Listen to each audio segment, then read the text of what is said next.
no matter what you're doing, you could be doing more. Remember that. It's 24 hours in a day.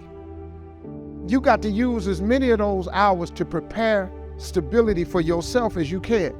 I said it online, I got in a lot of trouble.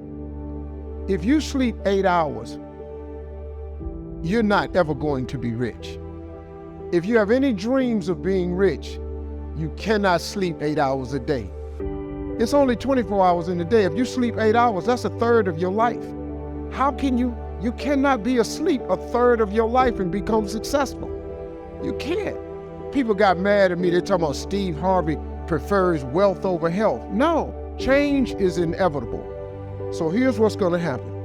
No matter what's going on in your life, it's not permanent. Everything is going to change. I mean, look, in show business, that's all the time. You could come to work one day and they just say the show is canceled. What can you do? So what I've done is I've produced so much content. I got radio, I write books, I write movies, I do TV shows, I host TV shows. I got a game show, I do a Facebook watch show. I do so many. So when they come and they cancel something, I don't really give a damn. Because I got 8 more jobs. You know what I mean? I've just managed to stack. And then I'm always prepared. I prepare for what's coming. See, sometimes we can't say, I can do that. But what we can say, that it's possible that I can have my dream as we run toward it, as we work on it day in and day out. No one, ladies and gentlemen, could have convinced me when I started out just over 6 years ago, working on my dream. And I want you to think about whatever your dream is, because I was willing to take a chance. And most people won't do that. Most of the people that you talk to try and bring them into the business, these are not risk takers. Most people have done all that they're ever going to do. They raise a family, they earn a living, and then they die. But people who are running toward their dreams, life has a special kind of meaning. And here's what I will share with you, that in the process of working on your dreams, you are going to incur a lot of disappointment, a lot of failure, a lot of pain, a lot of setbacks, a lot of defeats. But in the process of doing that, you will discover some things about yourself that you don't know right now. What you will realize is that you have greatness within you. What you'll realize is that you're more powerful than you can ever begin to imagine. What you will realize is that you are greater than your circumstances, that you don't have to go through life being a victim. Your dream is possible. But not only is it important that you believe and begin to know that it's possible for you to live your dream as you run toward it, but I've done something that I want to share with you called Choosing Your Future. In fact, I've developed a set of tapes talking about how to begin to create your own reality by choosing your future. And not only is it important for you to know it's possible for you to choose your future, but it's necessary that you work on yourself, that you develop yourself. It's necessary that you get the energy drainers out of your life, people who don't want anything.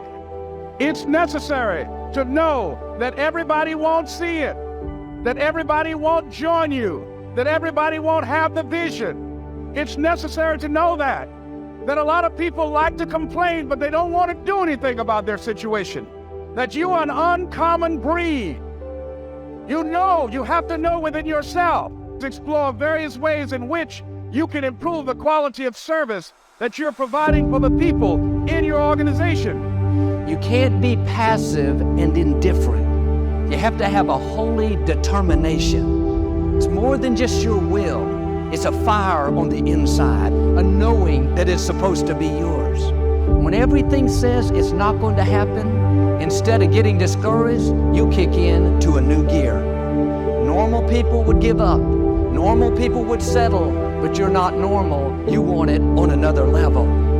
many of the difficulties we face, the delays, the times it's not fair, that's simply a test. God is seeing how bad do you want it. This is what weeds people out. If you're overcome by problems, you let circumstances push you down, people talk you out of it, you're not going to have the strength or the courage to sustain where God is taking you. You have to be like David. Don't have a weak mentality, have a warrior mentality. You have to be more determined than the opposition. If you give up every time things don't go your way, you didn't want it bad enough. You have to dig your heels in and say, I am in this for the long haul. I know what God has spoken to me. I will get well. I will accomplish my dream. I will meet the right person. You're not moved by what's not working out, by how long it's taking, or by who's not for you. You know who is for you, the Most High God. And we can choose to surrender, or we can choose to take a stand and fight. And there are a lot of people who fight who are still here. There are people who fight and who go. But at least they go out fighting. They didn't just surrender. They didn't just throw in the towel on themselves. And I'm saying that there is something in us. There's a power and an energy that's in us that we owe it to ourselves to take on anything. Dis-ease in the body, poverty, opposition, whatever is between that and which we desire. And we feel that will give us a full and rich life. We should fight for it. And you just got to decide that my life is worth this kind of effort. And fight with everything in you, night and day, with every breath that you have. Most people don't have that kind of fighting spirit. Most people expend more energy watching a football game or a basketball game or some type of sporting event that they will give to their dream. They'll spend more time talking about what happened on television in some soap opera or some spectacular entertainment event, stress-relieving activity, than focusing on the possibilities for their own lives. They don't get that excited about themselves and their own potential for greatness.